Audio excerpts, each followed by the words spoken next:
अस्सलाम वालेकुम व्यूअर्स, कैसे हैं आप सब लोग। उम्मीद करता हूं कि आप सब ठीक ठाक होंगे।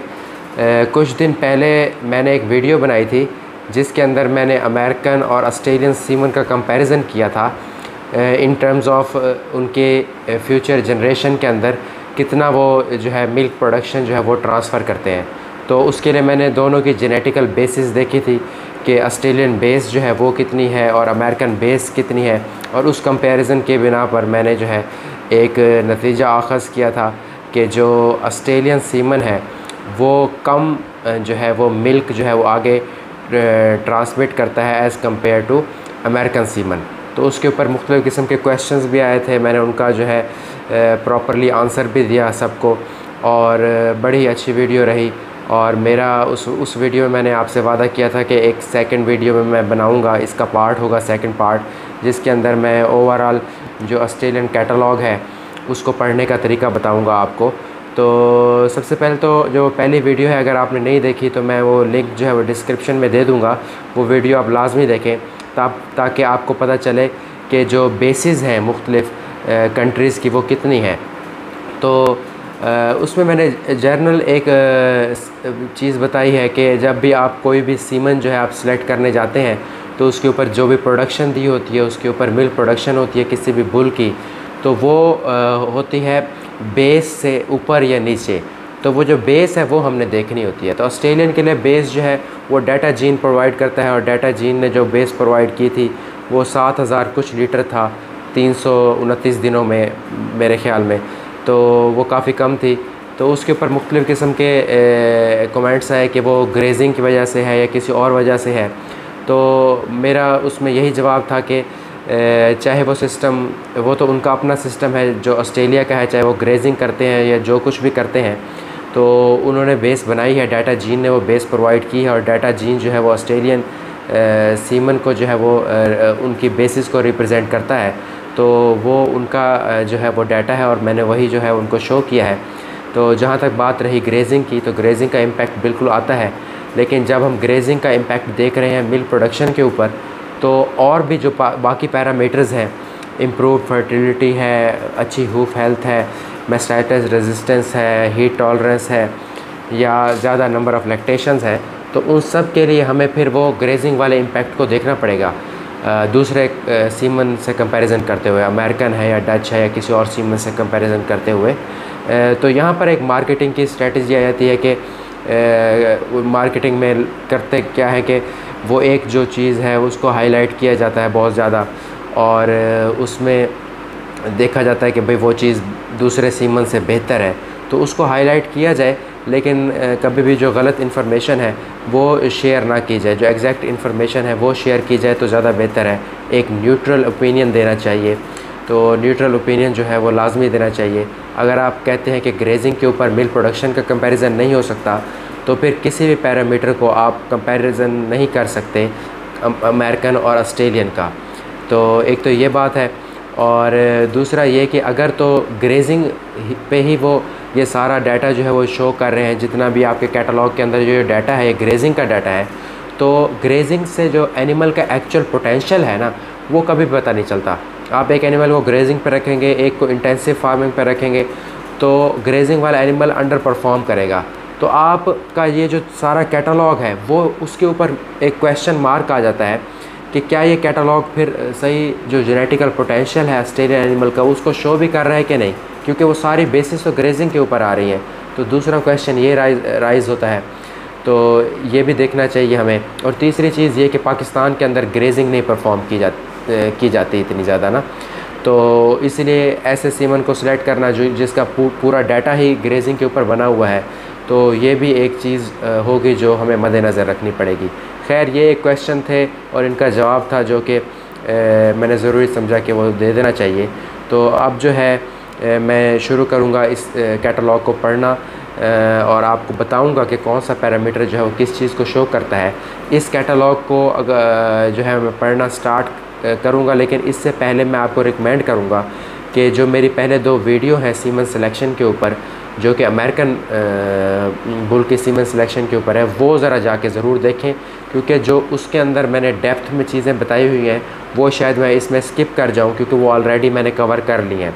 तो पहले वो 2 वीडियो देख लें, फिर इसके ऊपर आएंगे। तो अब मैं शुरू करता हूँ जी। ऑस्ट्रेलियन कैटलॉग की रीडिंग जो है इसको पढ़ना हम स्टार्ट करते हैं। इसमें मुख्तलिफ किस्म के बुल्स हैं, उसमें से हम एक बुल सेलेक्ट कर लेते हैं, उसका इंतखाब कर लेते हैं और उस बुल के हम मुख्तलिफ जो खसूसियात हैं, ट्रेड्स हैं, उनको वन बाय वन जो है मैं एक्सप्लेन करता जाऊंगा कि कौन सी खसूसियत जो है वो किस चीज़ को शो करती है और उसकी मैक्सिमम वैल्यू कितनी होती है, उसकी मिनिमम वैल्यू कितनी होती है, उसकी कितनी वैल्यू होनी चाहिए। और मुख्तलिफ किस्म के इनके इंडेक्सेस हैं, जैसे बीपीआई हो गया, एचडब्ल्यूआई हो गया, एएसआई हो गया। तो इनके बारे में मैं बताऊंगा आपको कि ये किन चीज़ों को शो करते हैं। और आप अपने फार्म पे जब आप ऑस्ट्रेलियन बुल आपको सिलेक्ट करने लगेंगे सीमन के लिए, तो आपको कौन कौन सी चीज़ें जो है वो मद्देनजर रखनी चाहिए। तो इन सब के बारे में जो है ये वीडियो होने वाली है। तो इसको स्टार्ट करते हैं।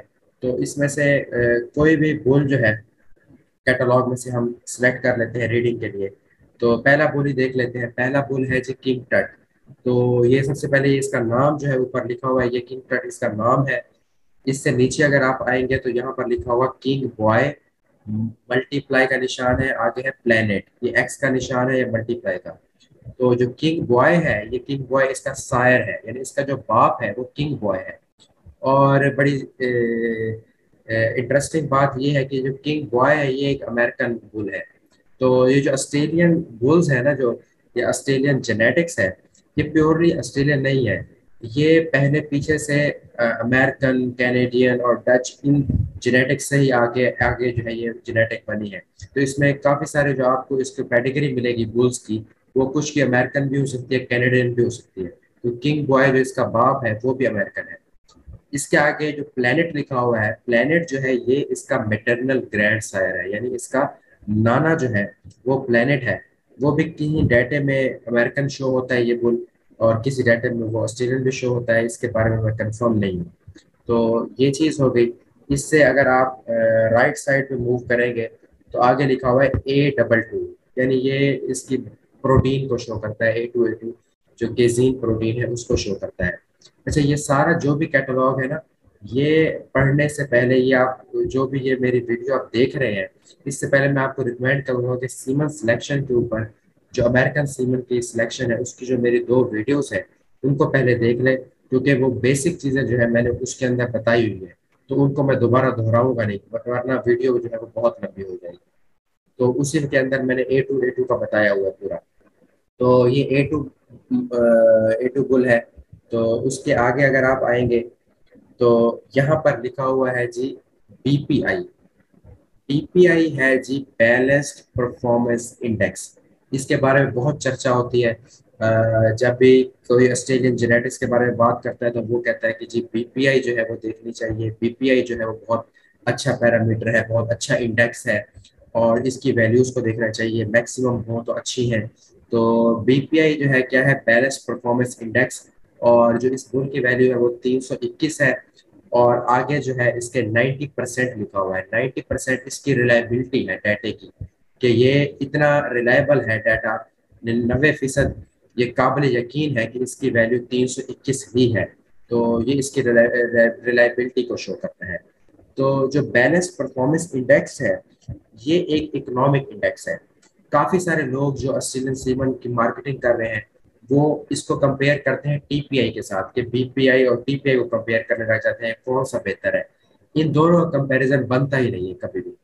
बीपीआई एक अलग पैरामीटर है, एक अलग इंडेक्स है, टीपीआई एक अलग इंडेक्स है। टीपीआई टोटली एक स्कोर है जो मुख्तलिफ चीजों के मजमूए से मिलता है, जबकि बीपीआई जो है ये इकोनॉमिक ट्रेड है, ये डॉलर्स के अंदर होती है। ये इसका मतलब ये है कि इस भूल के जो आने वाले बच्चे हैं वो पूरी अपने लाइफ टाइम में फॉर्म के आपका जो बिजनेस है उसमें कितना एक डॉलर जो है उसका आपको प्रॉफिट जनरेट करके देंगे, या उनकी कंट्रीब्यूशन जो है वो क्या रहेगी। तो ये उसके बारे में है। तो इसकी जो ब्रीड एवरेज है जो ऑस्ट्रेलियन की, वो उन्होंने 0 पे रखी हुई है इसको। तो इसकी एवरेज जो होगी वो 0 होगी, और इससे 0 से जितना मैक्सिमम होगा उतना ही ये बेहतर है बीपीआई जो है। और इसकी जो वैल्यूज है मिनिमम, जो मुझे इनकी गुड बुल ऐप है उसके अंदर मिली है, वो तकरीबन 279 है मिनिमम। और मैक्सिमम जो मिली है वो मुझे 564 मिली है। तो 564 तक बीपीआई वाले बुल भी है। तो आप भी कहीं दरमियान में या जो ज्यादा करीब जो है बुल्स ऐसे जिनकी 300 प्लस हो, 400 हो, तो बहुत अच्छा है। तो इस तरह के बुल्स जो है वो सिलेक्ट करें ताकि आपके जो आने वाले आगे नस्ल है उसके अंदर जो है इसका इंडेक्स का जो इफेक्ट है वो ज्यादा से ज्यादा आए। तो इसके अंदर जो है आप ये देखेंगे बीपीआई मुख्तलिफ चीज़ों से मिलकर बना है। ठीक है। तो इसके अंदर मुख्तलिफ किस्म के पैरामीटर्स हैं आगे।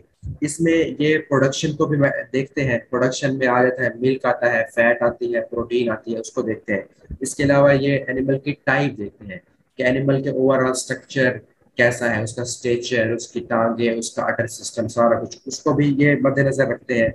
इसके अलावा जानवर की जो हेल्थ ट्रेट्स हैं उसको भी ये देखते हैं। फर्टिलिटी को भी इसके अंदर ऐड किया गया है। इसके अंदर लॉन्जेविटी के ये जानवर जो है अपने आपके हर्ड में कितनी देर लंबे अरसे तक जो है वो जिंदा रहेगा और प्रोडक्शन में रहेगा उसको भी देखते हैं। इसके अलावा वर्कबिलिटी कि ये जानवर आपके पास जब होगा तो उसके अंदर जो उसकी वर्कबिलिटी है यानी जो उसकी दूध देने की स्पीड है। इसके अलावा उसकी लाइकेबिलिटी होती है कि वो कितना पसंद किया जाता है। इसका टेम्परामेंट कैसा है कि जानवर डोसाइल है, गुस्से वाला है, आराम से काबू आ जाता है। ये सारी चीजें जो है वो बीपीआई के अंदर जो है वो देखी जाती है। अब कितनी देखी जाती है वो मैं बता देता हूँ। जो 2020 का जो ये इंडेक्स बना था उसके मुताबिक प्रोडक्शन को ये 44% वेटेज देते हैं। ठीक है। इनका जो अगर हम कहें कि बीपीआई के 100% की वेटेज देखें तो उसमें से 44% ये प्रोडक्शन को देते हैं, जिसमें से सबसे ज्यादा पोर्शन ये रखते हैं प्रोटीन का। प्रोटीन को ये बहुत ज्यादा इंपॉर्टेंस देते हैं। फिर ये इंपॉर्टेंस देते हैं प्रोडक्शन में मिल्क को। और सबसे कम जो प्रोडक्शन के अंदर ये वेटेज देते हैं वो फैट को देते हैं। हालांकि लोग कहते हैं कि ऑस्ट्रेलियन जो है वो फैट के ऊपर बड़ा काम करते हैं, लेकिन मैंने ये देखा कि बैलेंस परफॉर्मेंस इंडेक्स में ये फैट को बहुत कम वेटेज दे रहे हैं। तो नेक्स्ट जो आता है कि ये हेल्थ और फर्टिलिटी को भी जो है वो देते हैं वजन। तो वो तकरीबन उसकी वेटेज जो है वो 35% तक रहती है।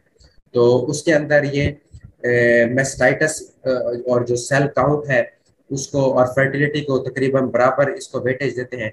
और जो सर्वाइवल है कि ये जानवर कितनी देर रहेगा आपके हर्ड में उसको भी वेटेज देते हैं, लेकिन उसको हेल्थ के जो बाकी पैरामीटर है मेस्टाइटिस, सेल काउंट और फर्टिलिटी उससे कम देते हैं।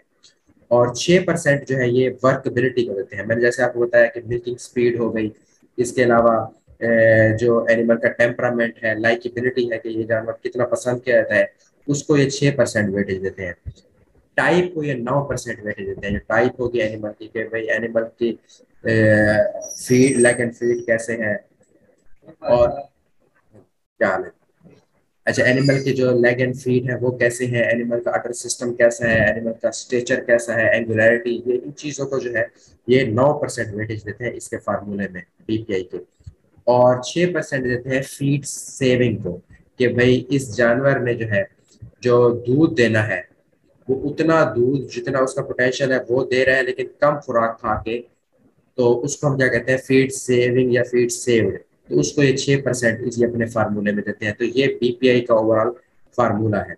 तो बीपीआई जो है वो मैंने आपको बता दिया किन चीज़ों से बनी है, इसकी मैक्सिमम मिनिमम वैल्यूज कितनी है, कितनी वैल्यू होनी चाहिए। और इसके इंडेक्स जो है ये टीपीआई से इसको आप कभी भी कंपैरिजन नहीं कर सकते। ये टोटली डॉलर बेस्ड इंडेक्स है, इकोनॉमिक इंडेक्स है कि आगे आने वाली नस्लें आपको कितना प्रॉफिट देंगी डॉलर्स के अंदर, ना कि ये स्कोर है टीपीआई की तरह। तो ये बीपीआई की बात होगी।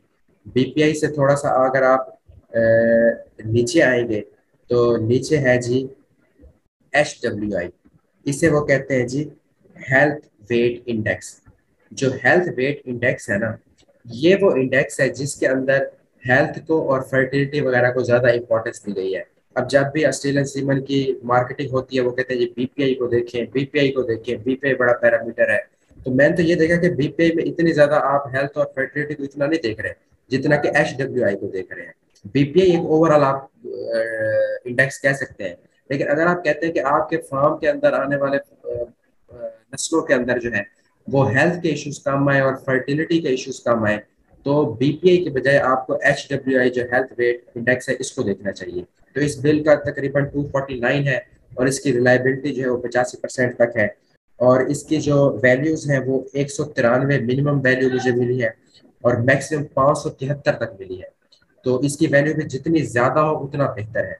तो हेल्थ वेट इंडेक्स जो है ये यूनिट्स के अंदर मेजर होता है। जैसे वो इकोनॉमिक वैल्यू थी, ये इकोनॉमिक वैल्यू नहीं है, ये यूनिट्स के अंदर मेजर होता है। और इसकी भी जो ब्रीड की एवरेज है, जो बेस है वो जीरो रखी है इन्होंने, कि भाई ऑस्ट्रेलियन की जो बेस है वो इस चीज के लिए जीरो है और इससे ऊपर जो है ये बुल जो है वो परफॉर्म करेंगे। तो इसमें फर्टिलिटी को मद्देनजर रखा गया, मेस्टाइटस को मद्देनजर रखा गया, मेस्टाइटिस रेजिस्टेंस को, कि भाई आने वाले जानवरों में मेस्टाइटिस के लिए कुव्वत मुदाफ़ियत ज़्यादा हो। इसके अलावा फीड सेव्ड हो, कि भाई जानवर जो है वो कम खुराक खा के अच्छी प्रोडक्शन दे, तो इनको देखा गया है। और ये जो इंडेक्स है ये ज़्यादातर इसकी ये जो बनाया गया है ये सीजनल काविंग के ऊपर बनाया गया है। कि वैसे तो थ्रू आउट काविंग होती रहती है, बच्चा देते हैं जानवर, लेकिन ये जो इंडेक्स है ये मद्देनजर रखा गया है जब एनिमल की जो काविंग है वो किसी खास सीजन में होगी, तो तब इसको मद्देनजर रखा गया है। इसके अंदर अगर हम वेटेज देखें कितनी परसेंट किसको दिया गया है, तो प्रोडक्शन को 28% दिया गया है। जो आप बीपीआई था उसके अंदर 44% था, तो इसको बहुत कम किया गया है, 28% पे ले आए हैं, ताकि हेल्थ और दूसरे जो इंडेक्सेस हैं उसको इम्प्रूव किया जाए। इसके अलावा जो इसकी फर्टिलिटी और हेल्थ है उसको तकरीबन 47% तक वेटेज दी गई है, जबकि बीपीआई के अंदर वो 35% पे थी। और इसके बाद वर्केबिलिटी जो थी वो 6%, उसके अंदर भी 6% थी। जो टाइप है 9%, उसके अंदर भी 9% थी। और फीड सेव्ड जो है, जो फीड सेविंग वाला है उसको 10% पे ले गए हैं। कि पहले में छः तकरीबन 6% थी बीपीआई में, इसमें ये 10% पे ले गए। तो इसीलिए अगर आप देखते हैं कि प्रोडक्शन हो, हेल्थ, फर्टिलिटी हो, सारी चीजें बैलेंस्ड हो, तो बीपीआई की तरफ जाए। लेकिन अगर आप कहते हैं कि मेरा मसला है सिर्फ हेल्थ, फर्टिलिटी और फीड सेविंग, तो फिर आप ये HW इंडेक्स जो है, HWI इंडेक्स, इसकी तरफ जाएंगे, तो आपको जो है आपके जो फार्म के मसले हैं वो हल हो सकते हैं। तो ये हो गया जी।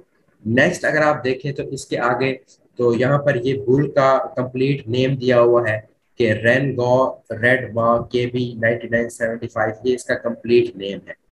उससे नीचे आएंगे तो इसका सायर का नाम दिया हुआ है, जो इसका बाप है वो है जी morning view MCC king boy. जो उससे नीचे आएंगे इसकी माँ का नाम है डैम का रेंगो सनप्लान जैज VG85, ये इसकी माँ का नाम है। सोर्स जो है इसका जो ब्रीडर है जिस फार्म पे है, वो जिन लोगों के पास है, वो है जी रेनगो होस्टाइन्स बर्ड पोर्टीएस, ये जो है ऑस्ट्रेलिया के अंदर है। अच्छा जी, थोड़ी सी इंटरप्शन आ गई थी, मैंने कुछ एनिमल्स चेक करने थे, वो मैंने एनिमल्स स्कैन कर लिए हैं। तो आप दोबारा से स्टार्ट करते हैं। हम तकरीबन पहुंच चुके थे हार्ड बुक तक, कि हार्ड बुक में इस बुल का नंबर जो है वो ये है। उससे नीचे एक और आईडी है, एनालिसिस आईडी, वो भी दिया हुआ है। तो एनालिसिस आईडी जो है वो होता है कि जो डाटा जीन की तरफ से प्रोवाइड किया गया होता है, और उसका मतलब है कि एनालिसिस आईडी है जी national AI sire identification system. ये डाटा जीन की तरफ से प्रोवाइड किया गया है, तो उसमें उसका कोड दिया हुआ है। तो नेक्स्ट नीचे आते हैं। नीचे जो है वो प्रोडक्शन वाली ट्रेड्स जो हैं, खसूसियात प्रोडक्शन से रिलेटेड, वो शुरू हो गई हैं। उसके आगे एक डेट लिखी हुई है 8/2021। तो ये 8/2021 को ये डाटा अपडेट हुआ है, तो उसके बारे में दिया हुआ है। उससे नीचे आए तो एक पैरामीटर दिया हुआ है, ये है ASI। ASI हम कहते हैं ऑस्ट्रेलियन सिलेक्शन इंडेक्स। ये भी एक इंडेक्स है, जैसे BPI है, HWI है। तो इसकी जो वैल्यूज होती हैं वो 80 से लेकर 340 के दरमियान है, यानी मिनिमम 80 होती हैं और 340 इसकी मैक्सिमम होती है। और ये टोटली प्रोडक्शन को जो है वो फोकस कर रहा है। इसमें प्रोडक्शन के पैरामीटर्स जो हैं वो आते हैं, जैसे कि प्रोटीन हो गई, इसके अलावा इसमें फैट हो गई और मिल्क हो गया, ये इसके अंदर आता है। और ये जो पैरामीटर है ASI, ये किसी भी बुल या उसकी डॉटर को कैटेगराइज करता है कि वो कितने एक प्रॉफिटेबल होंगी इन टर्म्स ऑफ प्रोडक्शन, यानी उसकी मिल्क, फैट और प्रोटीन के हिसाब से कितना एक प्रॉफिटेबल रहेंगी। और ये भी जो है वो डॉलर्स के अंदर जो है ये एक्सप्रेस किया जाता है। ये जो इसका जो यूनिट है वो डॉलर्स ही है। और इसकी जो बेस एवरेज है वो भी ज़ीरो है, और इसकी जितनी ज़्यादा होगी वैल्यूज़ उतनी ज़्यादा जो है ASI जो है वो ज़्यादा होगी, इतनी ज़्यादा प्रोडक्शन से रिलेटेड रेट जो होगी वो अच्छी होगी। और इसका फार्मूला है 6.92 मल्टीप्लाई बाय प्रोटीन जो है वो केजीज के अंदर, प्लस जो है 1.79 मल्टीप्लाई बाय फैट केजी के अंदर, और -0.01 मल्टीप्लाई बाय मिल्क जो है वो दिया हुआ है। तो ये इसका फार्मूला है ASI का। तो ऑस्ट्रेलियन सिलेक्शन इंडेक्स हम इसे कहते हैं। तो ये टोटली प्रोडक्शन के ऊपर है। अगर आप अपने फार्म की प्रोडक्शन जिसमें फैट आता है, प्रोटीन आती है, मिल्क आता है, तो वो बढ़ाना चाहते हैं तो इसको आप मद्देनज़र रखेंगे। वीडियो थोड़ी सी ज़्यादा लंबी होने की वजह से मैं इसको यहीं पे कट डाउन कर रहा हूँ ASI तक। और जो बाकी चीज़ें हैं, जो प्रोडक्शन की बाकी ट्रेड्स हैं और बाकी सारी जितनी भी खसूसियात हैं, उसके लिए मैं एक पार्ट 2 जो है वो उसको एज ए पार्ट 2 शो करूँगा इंशाल्लाह। तो वो मैं उस वीडियो में जो है वो कवर अप कर दूँगा सेकंड पार्ट में।